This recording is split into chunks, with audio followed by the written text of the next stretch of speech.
ആശ്വാസം നേടാം. ഹൃത്തിനുള്ളിൽ ജീവൻ നൽകും വചനം, തിരുവചനം. ഷാലോം ടിവിയുടെ വചനം തിരുവചനം പരിപാടിയിലേക്ക് സ്വാഗതം. സ്ട്രെസ് ഇന്നൊരാഗോള പ്രശ്നമാണ്. പണ്ട് കാലത്ത് വികസിത രാജ്യങ്ങളിൽ മാത്രം കണ്ടുവന്നിരുന്ന ഒരു കോഴ്സാണ് സ്ട്രെസ് മാനേജ്മെൻറ്റ് കോഴ്സ്. എന്നാൽ അതിന്ന് കേരളത്തിലേക്കും വന്നെത്തിയിരിക്കുകയാണ്. അതിൽ പങ്കെടുക്കുന്ന ആളുകളിൽ നല്ലൊരു വിഭാഗം യേശുവിൽ വിശ്വസിക്കുന്ന, ബൈബിളിനെ പിൻചെല്ലുന്ന ആളുകളാണ് എന്നറിയുമ്പോഴാണ് വിരോധാഭാസം. സ്ട്രെസ് എങ്ങനെയാണ് മാനേജ് ചെയ്യേണ്ടതെന്ന് ബൈബിളിൽ പറഞ്ഞിട്ടുണ്ടോ? അതാണ് നമ്മുടെ ഇന്നത്തെ ചിന്താവിഷയം. ഏതൊരു വീട്ടിൽ ചെന്നാലും, ചില കല്യാണ വീടുകളിലൊക്കെ പോകുമ്പോഴും നമുക്ക് കാണാൻ സാധിക്കും, എല്ലാ കാര്യങ്ങളും അവിടെ ഭംഗിയായി നടക്കുന്നുണ്ടെങ്കിലും കേറ്ററിംഗ് വിഭാഗത്തെ കാര്യങ്ങൾ ഏൽപ്പിച്ചിട്ടുണ്ട്. മറ്റു കാര്യങ്ങളൊക്കെ ഭംഗിയായി ചെയ്യുന്ന നിരവധി ചെറുപ്പക്കാർ അവിടെ അങ്ങോട്ടും ഇങ്ങോട്ടും ഓടി നടക്കുന്നുണ്ട്. എന്നാലും ഏതെങ്കിലും ഒരു വല്യപ്പച്ചൻ വളരെ മാനസിക സമ്മർദ്ദത്തിന് വിധേയനായി ആ ചടങ്ങിൽ പങ്കെടുക്കുന്നത് നമുക്ക് കാണാൻ സാധിക്കും. ഒരു വീട്ടിൽ ചെന്നാൽ ചിലപ്പോൾ ചില അമ്മച്ചിമാർ വീട്ടിലെ എല്ലാ കാര്യങ്ങളും ഭംഗിയായി നടക്കും. രാവിലെ മുതൽ വൈകുന്നേരം വരെയുള്ള എല്ലാ കാര്യങ്ങളും അവർ കൃത്യമായി ചെയ്യും. എന്നാലും അവരൊരു പ്രത്യേകതരം മാനസിക സമ്മർദ്ദത്തിന് അടിമപ്പെട്ടിരിക്കുന്നത്, മറ്റുള്ളവരോട് ശോഭിക്കുന്നത്, വികാരത്തോടെ പെരുമാറുന്നത് ഒക്കെ നമുക്ക് കാണാൻ സാധിക്കും. ഇങ്ങനെ ഓഫീസിൽ ചെന്നാലും വീട്ടിൽ ചെന്നാലും എല്ലായിടത്തും മാനസിക സമ്മർദ്ദമുള്ള ആൾക്കാരെ, ഈ ജോലി എനിക്ക് ചെയ്യാൻ പറ്റുന്നില്ല, ഇതെനിക്ക് തീർക്കാൻ പറ്റുമോ, എനിക്ക് തലവേദനയാണ് എന്നൊക്കെ പറയുന്ന നിരവധി പേരെ നമ്മൾ കാണുകയാണ്. എന്നാൽ ക്രിസ്തുവിനെ അനുഗമിച്ചിരുന്ന വ്യക്തികളിലേക്ക് നിങ്ങൾ നോക്കുകയാണെങ്കിൽ സ്ട്രെസ്സിനെ വളരെ മനോഹരമായി മാനേജ് ചെയ്ത നിരവധി പേരെ നമുക്ക് കാണാൻ സാധിക്കും. ഉദാഹരണം പറഞ്ഞാൽ മദർ തെരേസ ഈ ലോകം മുഴുവൻ വ്യാപിച്ചിരുന്ന ഒരു മനോഹരമായ സേവന ശൃംഖലയുടെ തന്നെ തലപ്പത്തിരുന്ന ആളാണ്. സാധാരണ വലിയ വലിയ മൾട്ടിനാഷണൽ കമ്പനികളുടെ തലപ്പത്തിരിക്കുന്ന ആളെപ്പോലെയല്ല. മൾട്ടിനാഷണൽ കമ്പനികളിൽ അവരുടേതായ വരുമാനമുണ്ട്, അവരുടേതായ കോടികൾ സ്വന്തമായുണ്ട്. അതൊക്കെയാണ് അവർ മാനേജ് ചെയ്യുന്നത്. അവരുടെ സ്വന്തമല്ല സ്ഥാപനം. എപ്പോൾ വേണമെങ്കിലും അവർക്ക് അവിടെ നിന്ന് ഇറങ്ങിപ്പോകാം. എന്നാൽ മദർ തെരേസ നടത്തിയിരുന്ന സ്ഥാപനങ്ങളിൽ നാളെ തന്നെ ആശ്രയിച്ച് കഴിയുന്ന പതിനായിരങ്ങൾക്ക് എവിടെ നിന്ന് ഭക്ഷണം കൊടുക്കുമെന്ന് അറിയാത്ത ഒരു സ്ട്രെസ് വേണമെങ്കിൽ ഉണ്ടാകാമായിരുന്ന ഒരവസ്ഥയുണ്ടായിരുന്നു.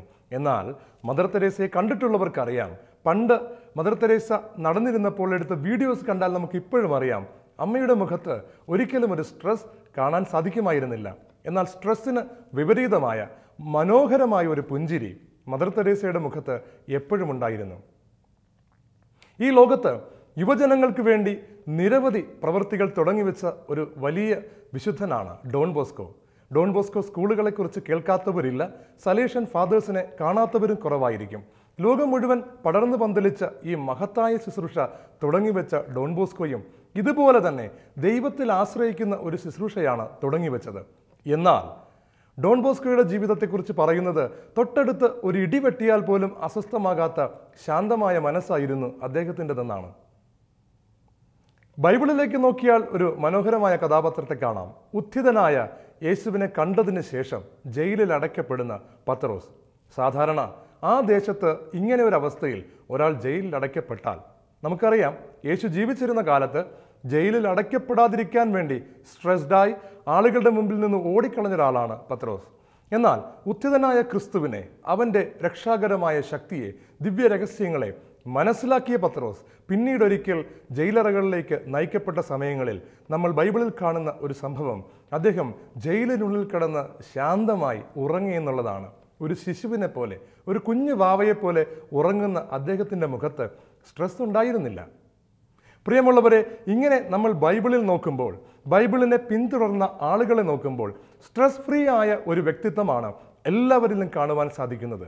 എന്താണ് ഇതിൻ്റെ പ്രധാനപ്പെട്ട ഒരു കാരണം അവരും നമ്മളും വിശ്വസിക്കുന്ന നമ്മളുടെ കർത്താവായ യേശു ക്രിസ്തു യോഹന്നാന്റെ സുവിശേഷം 14-ാം അധ്യായം 1-ാം വാക്യത്തിൽ ഇങ്ങനെ പറഞ്ഞു, നിങ്ങളുടെ ഹൃദയം അസ്വസ്ഥമാകേണ്ട, ദൈവത്തിൽ വിശ്വസിക്കുവിൻ, എന്നിലും വിശ്വസിക്കുവിൻ.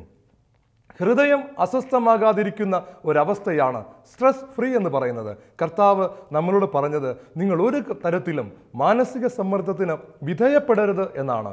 ഈ വചനത്തെ ഉൾക്കൊള്ളുന്ന ഒരു വ്യക്തിയുടെ ഹൃദയത്തിൽ ഒരിക്കലും സ്ട്രെസ് ഉണ്ടാവുകയില്ല. എന്നാൽ എങ്ങനെയാണ് ഈ വചനം നമ്മളുടെ ജീവിതത്തിൽ പ്രാവർത്തികമാകുന്നത്? ഒരു ഉദാഹരണം ഞാൻ പറയാം. ഒരു ദരിദ്രമായ കുടുംബത്തിൽ ഒരു ചെറുപ്പക്കാരൻ വളരെ കഷ്ടപ്പെട്ട് പഠിക്കുകയാണ്. പെട്ടെന്ന് എല്ലാം ദാരിദ്ര്യമാണ്, ഒരു കുടിലാണ്, യാതൊന്നും സ്വന്തമായില്ല, അവരുടെ ജീവിതത്തിൽ ഒരു പ്രത്യാശയ്ക്കും വകയില്ല. എന്നാൽ ഈ മകൻ പഠിക്കുന്നു. എന്നാൽ പഠിക്കുന്ന ചെറുപ്പക്കാർക്ക് എല്ലാം ജോലി കിട്ടും എന്ന് ഉറപ്പില്ലാത്ത ഒരു സാഹചര്യത്തിലാണല്ലോ നമ്മൾ ജീവിക്കുന്നത്. എന്നാൽ ഈ മകന് ഒരു ദിവസം പെട്ടെന്ന് ഒരു ജോബ് ഓഫർ വരികയാണ്. ഒരു വിദേശ രാജ്യത്ത് 3 ലക്ഷം രൂപ മാസ വരുമാനമുള്ള ശമ്പളം.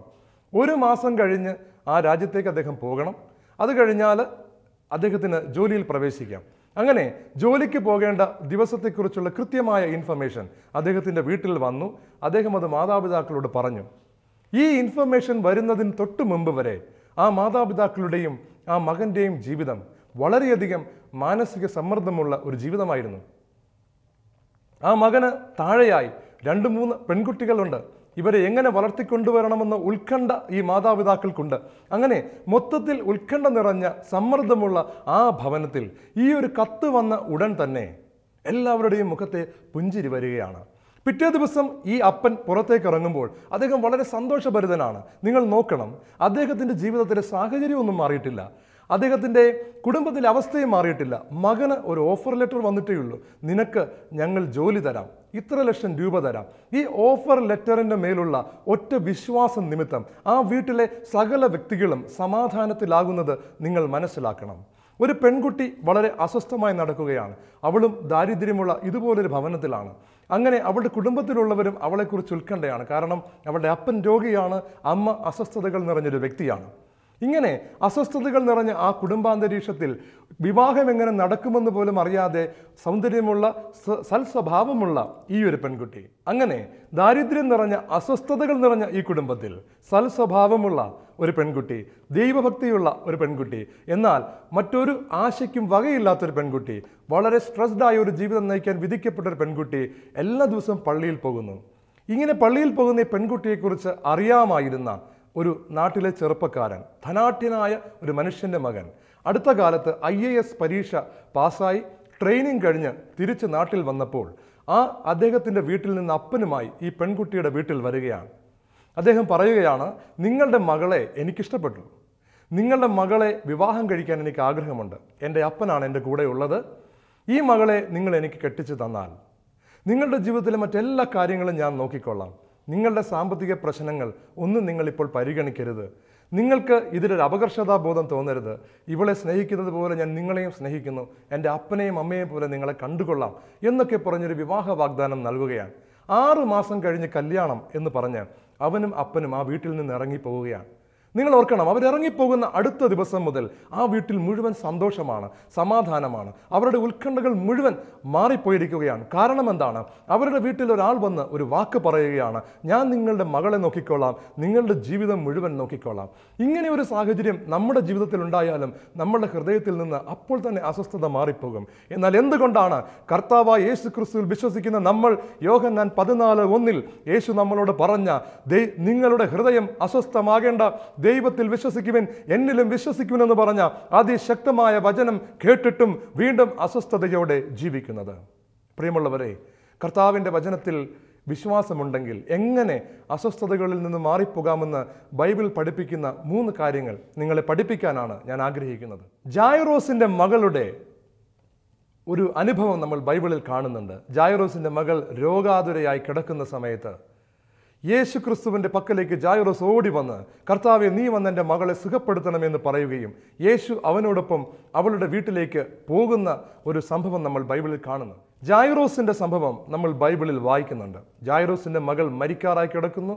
ജായിറോസ് യേശുവിൻ്റെ അടുക്കൽ വന്നിട്ട് പറയുകയാണ്, കർത്താവെ, എൻ്റെ മകളെ സുഖപ്പെടുത്തണം. അങ്ങനെ യേശു അവനോട് കൂടെ പുറപ്പെടുന്ന സമയത്ത് കുറച്ചാളുകൾ ജായിറോസിൻ്റെ അടുക്കൽ വന്നിട്ട് പറഞ്ഞു, നിന്റെ മകൾ മരിച്ചുപോയി, ഇനി എന്തിന് ഗുരുവിനെ അസ്വസ്ഥമാക്കണം അല്ലെങ്കിൽ ബുദ്ധിമുട്ടിക്കണം?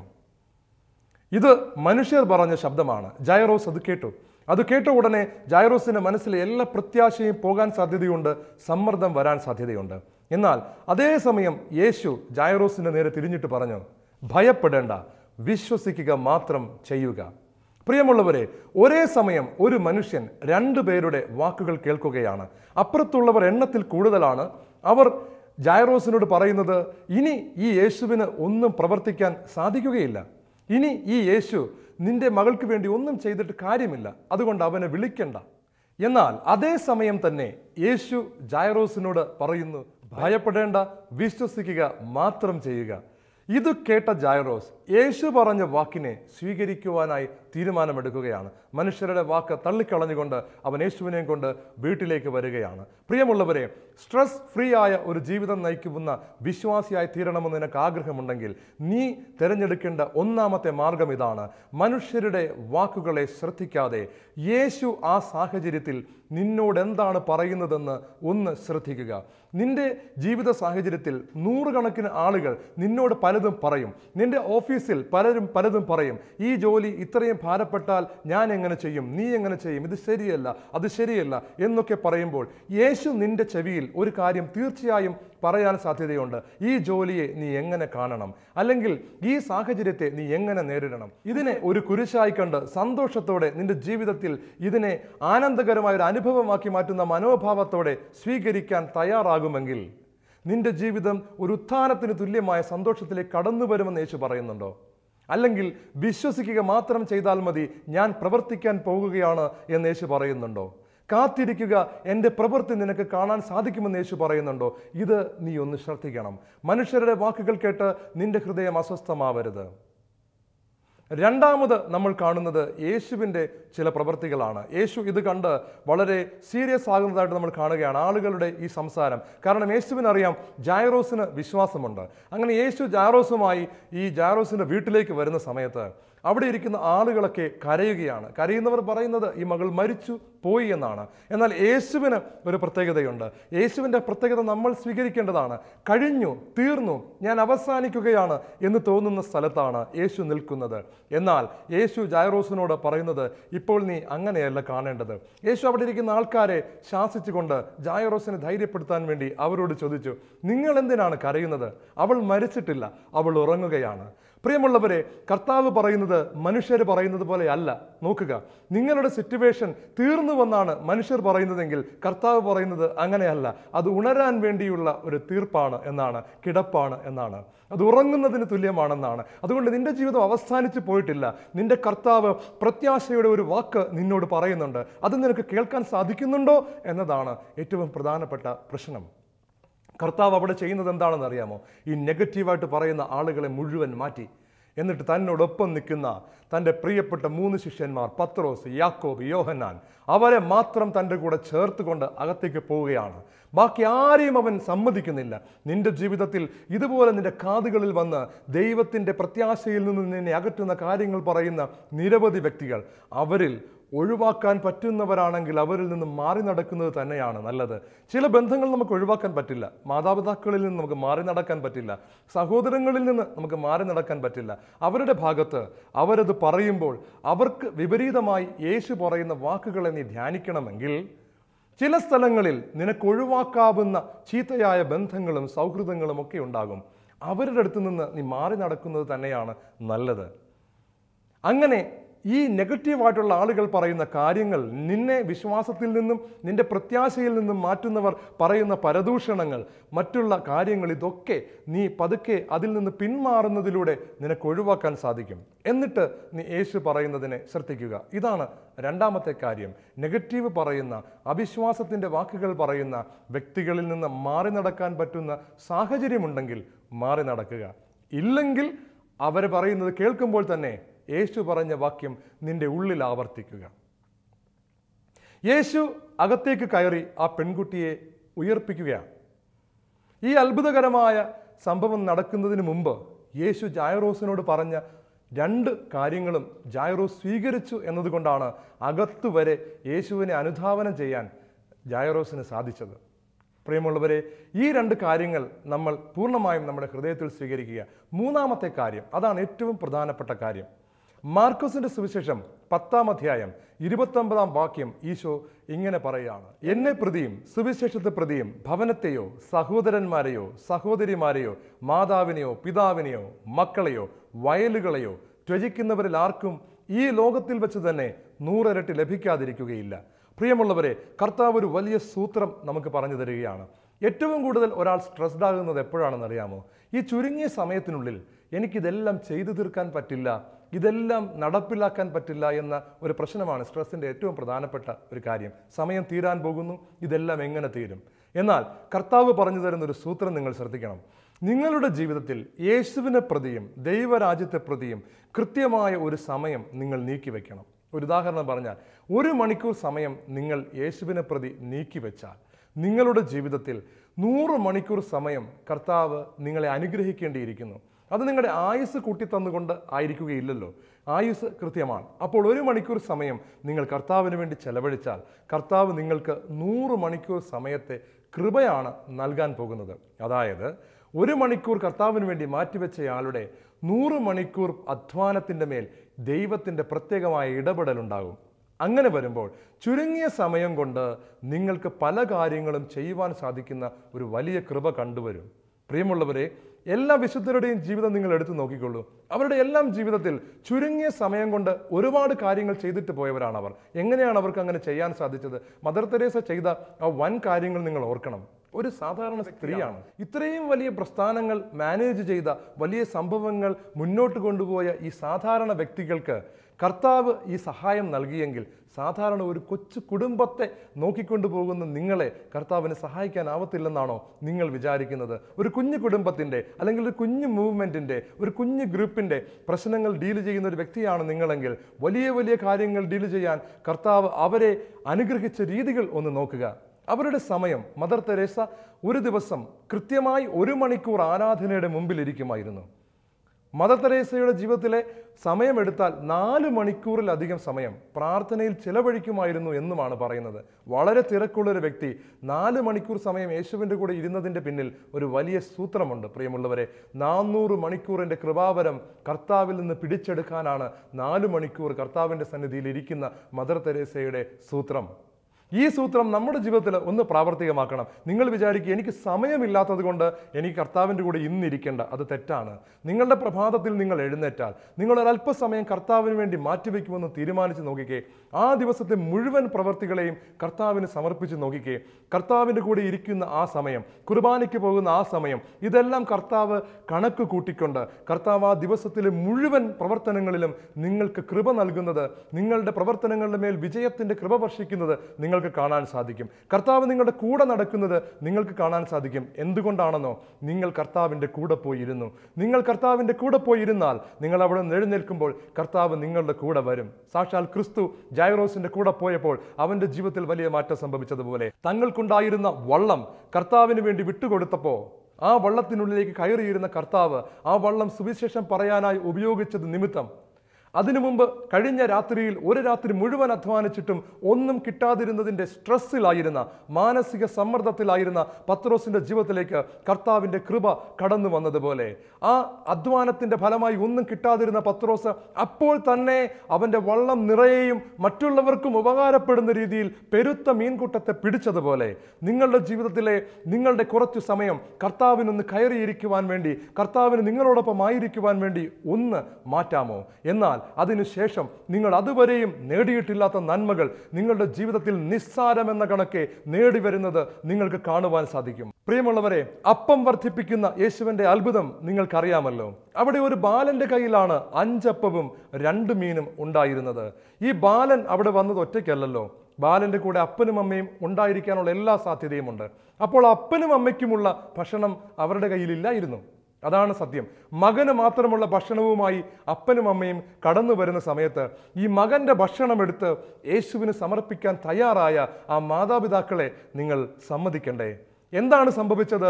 തങ്ങളുടെ കയ്യിലുണ്ടായിരുന്ന തങ്ങളുടെ കുഞ്ഞിന് വേണ്ടിയുള്ള അപ്പം എടുത്ത് യേശുവിൻ്റെ കൈകളിലേക്ക് കൊടുത്തപ്പോൾ യേശു അതിനെ ആശീർവദിച്ച് തിരിച്ചവർക്ക് കൊടുക്കുന്നതാണ് നമ്മൾ കാണുന്നത്. എന്ത് സംഭവിച്ചു? അപ്പോൾ അവിടെ ഇരുന്ന മുഴുവൻ പേർക്കും ഭക്ഷണം കിട്ടി. കൂട്ടത്തിൽ ആർക്കു കൂടെ കിട്ടി? ഈ അപ്പനും അമ്മയ്ക്കും കൂടെ കിട്ടി. നിങ്ങൾ അറിയണം, കർത്താവിന് വേണ്ടി എന്തെങ്കിലും നീക്കിവെച്ചാൽ നിങ്ങൾക്ക് മാത്രമല്ല നിങ്ങളുടെ ചുറ്റുവട്ടമുള്ളവർക്ക് പോലും അനുഗ്രഹമായി തീരുന്ന രീതിയിൽ നിങ്ങളുടെ ജീവിതത്തെ മാറ്റിമറിക്കാനും സമൃദ്ധമാക്കാനും കഴിവുള്ള ഒരു യേശുവിനെയാണ് നിങ്ങൾ ആരാധിക്കുന്നത്.